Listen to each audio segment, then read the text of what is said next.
कि L X plus M Y plus N Z is equal to D है, तो L directly proportional होता है ए के। एल यहाँ क्या है, डायरेक्शन कोसाइन, और ए क्या है, डायरेक्शन रेशियो। और एम किसके प्रोपोर्शनल होता है, बी के। एन किसके प्रोपोर्शनल होता है, सी के। तो अगर मान लो मैं एल का वैल्यू लिखूँ मान लो, तो एल इज इक्वल टू क्या आ जाएगा, के आ जाएगा।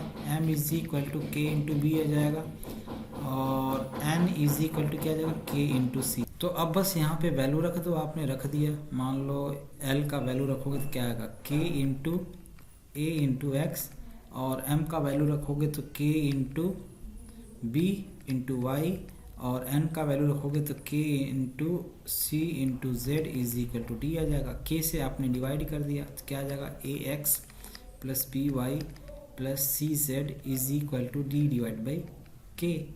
इसी को मान लो हम लोग कैपिटल डी बोल सकते हैं, या आप जो भी बोलो, मान लो डी बोल दिया, कैपिटल डी बोल दिया, या फिर से आपको ने इसको डी बोल दिया।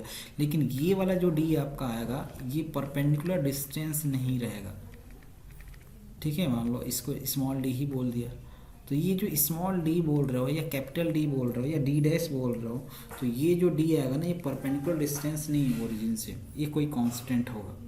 लेकिन यहाँ पे ये जो डी आ रहा था, ये क्या आ रहा था, ये perpendicular distance from the origin आ रहा था। लेकिन ये डी क्या आएगा, ये कांस्टेंट है, समझ गए। तो ये स्टैंडर्ड इक्वेशन कहलाता है। अगर मान लो ये इक्वेशन की अगर मैं बात करता हूँ, मान लो ये इक्वेशन दिया हुआ है, ये इस इक्वेशन को मैं मतलब ये प्लेन का इक्वेशन है ना, स्टैंडर्ड इक्वेशन ऑफ प्लेन, ठीक। अगर मान लो ये इक्वेशन क्या हो रहा है, ओरिजिन से पास कर रहा है। If this plane is passes through the origin, passes through the origin, इसका मतलब क्या होगा, अगर ये ओरिजिन से पास करेगा तो पास करा देते हैं, A into zero plus B into zero plus C into zero is equal to D. यानी वैल्यू क्या आ जाएगा, डी का वैल्यू क्या आ जाएगा, सब जीरो जीरो से पास करेंगे, इसका मतलब ये हो कि जीरो इज इक्वल टू हमारा आ जाएगा क्या चीज़, डी आ जाएगा। तो मतलब डी का वैल्यू क्या आ जाएगा, जीरो आ गया। अब जब इस डी की वैल्यू को आप वापस इस इक्वेशन में, ये इक्वेशन मान लो 1 आ रहा है, तो इस इक्वेशन में आप वापस पुट करोगे तो हमारा स्टैंडर्ड इक्वेशन क्या आ जाएगा, A X plus B Y plus C Z is equal to 0 हो जाएगा। इफ़ आप नेक्स्ट पॉइंट, ये पॉइंट नंबर 1 मान लो नोट करके आप सारे पॉइंट को लिख रहे हो, point number 1, point number 2, if equation of plane 1 is passing through point x1 y1 and z1, तो पास कराएंगे। मान लो हमने पास करा दिया इक्वेशन 1 को, तो इक्वेशन 1 को अगर आप पास कराओगे तो क्या मिलेगा बताओ, A x1 plus B y1 plus C z1 is equal to D आएगा, ठीक। मान लो ये इक्वेशन 3 हो गया। अब क्या करो, इक्वेशन 1 माइनस इक्वेशन 3 कर देते हैं। तो इक्वेशन 1 माइनस इक्वेशन 3 करेंगे तो हमारा इक्वेशन आ जाएगा एक प्लेन का, क्या आएगा, A into X minus A into X one plus B into Y minus B into Y one plus C into Z minus C into Z one is equal to D minus D. मतलब ये हुआ कि देखो हमारे पास एक equation मिल गया, क्या चीज़, X minus A into X minus X one plus B into Y minus Y one plus C into Z minus Z one is equal to 0। तो ये हमारे पास एक इक्वेशन आ गया जो कि प्लेन का इक्वेशन है, which is passes through any point, any particular points. तो इसके बारे में आप लिख सकते हो क्या चीज़, this is the equation of a plane, ठीक है। तो हम लोग क्या बात कर रहे थे, वेक्टर फॉर्म में।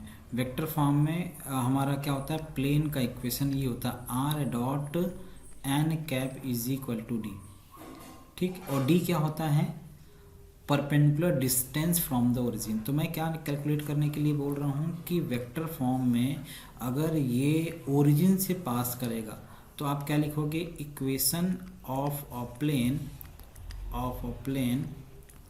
which is passes through origin, passes through origin. तो अगर ये ओरिजिन से पास करेगा तो इसका मतलब ये हुआ कि आर वेक्टर का वैल्यू क्या आ जाएगा, 0i 0j 0k, और एन कैप को इसके साथ मल्टीप्लाई करोगे तो पूरा ही 0 आ जाएगा, मतलब डी 0 आ जाएगा। जब डी 0 आ जाएगा तो इसका मतलब ये हुआ कि हम इसको डायरेक्टली लिख सकते हैं R dot N cap is equal to 0, या हम इसी को ऐसे भी लिख सकते हैं आर डॉट एन कैप को वेक्टर के फॉर्म में लिख दिया, N cap divide by N equal to 0। ठीक है, ये यूनिट वेक्टर होता है ना एन कैप, तो बस हमने इसको ऐसे रिप्रेजेंट कर R dot N vector is equal to 0। कब? जब ये ओरिजिन से पास करेगा तब। ठीक, तो ये हमारा एक इक्वेशन आ गया। दूसरा हम लोग क्या कर रहे थे कि अगर मान लो नेक्स्ट हम लोग करने जा रहे हैं equation of a plane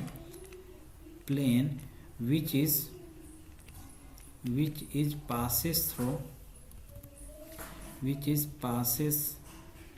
passes through the point A vector. मान लो ए वेक्टर से जस्ट सपोज ये पास कर रहा होगा, तो हमारा बेसिकली इक्वेशन है क्या, स्टैंडर्ड मतलब ये इक्वेशन हमारा क्या है नॉर्मल फॉर्म में, R dot N cap is equal to D है। इसको अगर मैं पास करा दूं कहाँ से, ए वेक्टर से, तो हमारा वैल्यू क्या आएगा पता है, ए वेक्टर आर की जगह ए वेक्टर आ जाएगा। पास करने के मतलब यही ना हुआ कि आर ए वेक्टर को आर पे रखेंगे तो ये सेटिस्फाई करेगा, तो ये N cap is equal to D आ जाएगा। अब मैं ये इक्वेशन 2 हो गया। अब मैं क्या करता हूँ, इन दोनों को माइनस कर देता हूँ। तो माइनस करूँगा तो देखो हमारा क्या आ जाएगा, R vector minus A vector dot N cap, क्योंकि एन कैप दोनों में है तो ये हमारा वैल्यू आ जाएगा। फिर हम एन कैप को फिर से वेक्टर फॉर्म में रिप्रेजेंट कर देते हैं, तो R vector minus A vector है ना, और यहाँ N vector divide by N equal to 0 आ जाएगा, क्योंकि डी और डी तो कैंसिल हो चुका है। मतलब क्या आएगा, R vector minus A vector, यहाँ 0 है, R vector minus A vector dot N vector is equal to 0 आ जाएगा। तो ये हमारा वैल्यू आ जाएगा, ये इक्वेशन आ जाएगा which is passes through any vector A. इस तरीके से हम इसको रिप्रेजेंट कर सकते हैं। ठीक, अच्छा अगर मान लो हमको ये जो परपेंडिकुलर डिस्टेंस हमने कैलकुलेट किया था, परपेंडिकुलर डिस्टेंस हमने क्या निकाला था, जो वेक्टर फॉर्म में निकाला, सॉरी कार्टेशियन फॉर्म में निकाला था। अगर हमको वेक्टर फॉर्म में निकालना होता तो मैं इसका यूज़ कर लेता। वेक्टर फॉर्म में डी हमारा क्या आएगा, यही तो है ओरिजिन से डिस्टेंस या किसी पॉइंट से डिस्टेंस। अगर मान लो हमको कैलकुलेट करना है तो जिस पॉइंट से निकालना है उसको यहाँ पे रख दो, यही आएगा। आर वेक्टर की जगह ए वेक्टर रख दोगे, जिस पॉइंट से हमको कैलकुलेट करना है, ए पॉइंट से मान लो हमको कैलकुलेट करना है तो ए की आर की जगह ए रख दिया और इसको आपने सॉल्व कर लिया, वो हमारा आ जाएगा। तो जो डिस्टेंस आएगा परपेंडिकुलर डिस्टेंस वो ये आ जाएगा, ए डॉट एन वेक्टर है ना, यही आपका डिस्टेंस आ जाएगा। इसको आप क्या बोलोगे, distance of a point from vector A to the plane ठीक है। परपेंडिकुलर डिस्टेंस आप बोलो या डिस्टेंस बोलो, टू द डिस्टेंस, तो ये हमारा डिस्टेंस आ जाएगा। इसी को हम ऐसे भी रिप्रेजेंट कर सकते हैं, A vector dot N vector divide by N का मॉड, ये भी हमारा है। तो ये हमारा इक्वेशन आता है वेक्टर फॉर्म में हमारा आता है। फुट ऑफ परपेंडिकुलर मतलब फुट ऑफ परपेंडिकुलर या परपेंडिकुलर डिस्टेंस तो हमने पढ़ ही लिया है। अब फुट ऑफ परपेंडिकुलर की बात हम लोग करने जा रहे हैं। ठीक है, तो नेक्स्ट आप हेडिंग डालोगे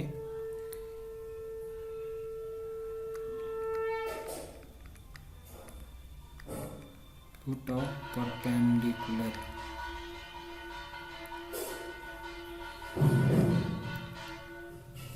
देखो फुट ऑफ परपेंडिकुलर का मतलब क्या हुआ कि अगर मान लो हमने यहाँ पे एक प्लेन बनाया, ठीक है, एक प्लेन मैंने जस्ट सपोज ऐसे बना लेता हूँ, ये हमारा प्लेन है इस तरीके से, है ना, और यहाँ से हमको क्या करना है, एक लाइन मान लो हमने यहाँ पे ड्रॉ कर लिया, ये हमने लाइन ड्रॉ कर लिया और ये लाइन जो है यहाँ पे इस पे 90 डिग्री पे है। Just suppose foot of perpendicular का मतलब ये हुआ कि यहाँ पे जस्ट सपोज PQR पॉइंट है और इस पॉइंट का हमको कोऑर्डिनेट फाइंड आउट करना। इस पॉइंट को मान लो मैं ओ बोल देता हूँ और इसको ए बोल देता हूँ। तो मतलब मेरे को क्या करना है, इस प्लेन का इक्वेशन आपको पता है, इस पॉइंट का आपको कोऑर्डिनेट फाइंड आउट करना है। किसका? ओ पॉइंट का कोऑर्डिनेट फाइंड आउट करना है। ठीक, पी क्यू आर आपको दिया रहेगा जिस पॉइंट का, मतलब इसको आपको फाइंड आउट करना है। तो देखो ये फाइंड आउट कैसे करते हैं। मान लिया हमारे पास प्लेन का इक्वेशन क्या दिया हुआ है, A X plus B Y plus C Z plus D equal to 0 दिया हुआ है। इसमें इस प्लेन का इक्वेशन जो हमारा दिया हुआ है, इसमें ए बी सी क्या है, डायरेक्शन कोसाइन दिया हुआ है। ठीक, डायरेक्शन कोसाइन हमारा ए बी सी क्या दिया हुआ, डायरेक्शन कोसाइन दिया हुआ है। अगर direction ratio, sorry, A B C हमारा क्या दिया हुआ, डायरेक्शन रेशियो दिया हुआ। अगर मान लो मेरे को इसको डायरेक्शन कोसाइन के टर्म्स में मान लो हमको कैलकुलेट करना है, डिवाइड करना, बनाना है, तो हम डायरेक्शन कोसाइन इसका कैसे यूज़ करेंगे, A divided by root over A square plus B square plus C square कर देंगे into X plus B divided by root over A square plus B square plus C square into Y कर देंगे, और यहाँ C divide by root over A square plus B square plus C square plus D divide by, यहाँ भी हमने वही काम कर दिया, A square plus B square plus C square is equal to 0 कर दिया। तो मैंने एक्चुअली क्यों किया, इसको मैं डायरेक्शन कोसाइन के टर्म्स में मैं रिप्रेजेंट करना चाह रहा था।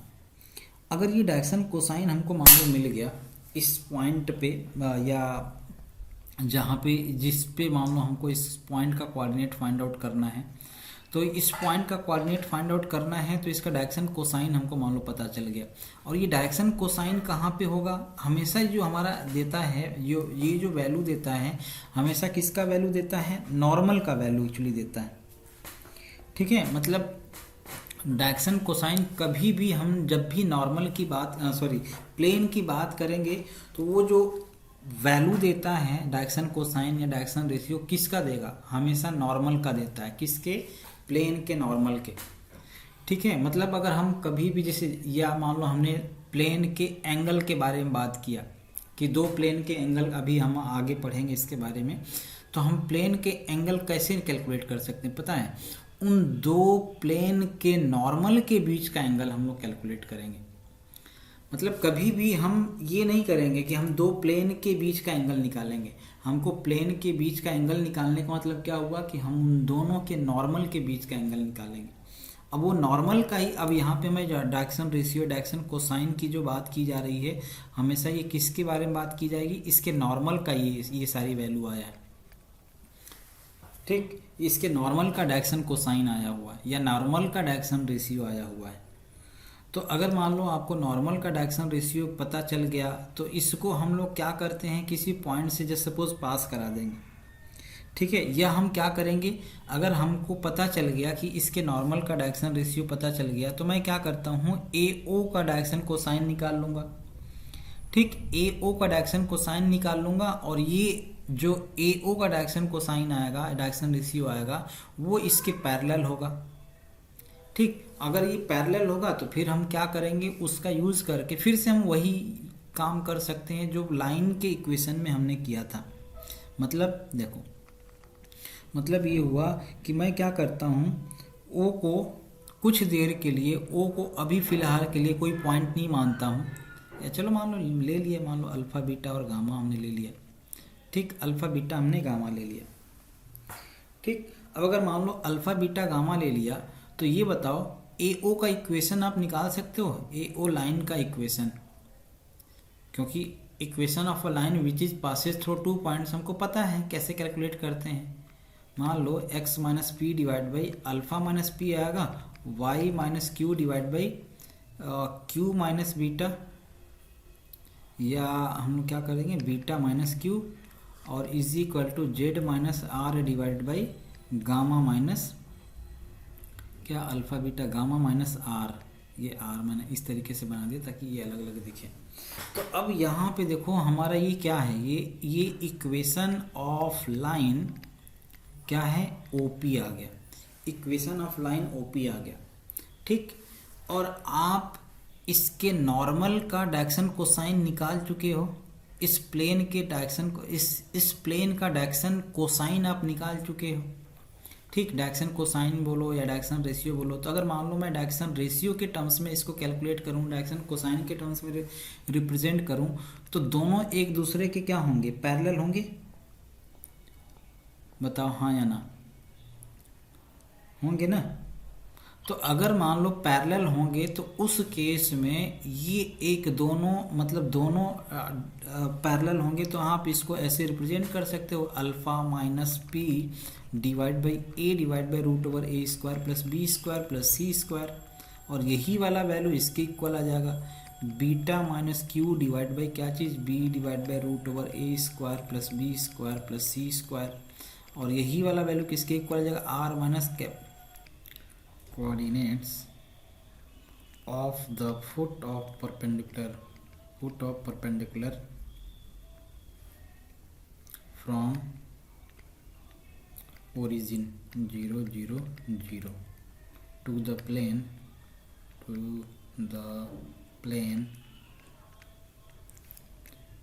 3x minus 4y plus 5z -10 equal to 0।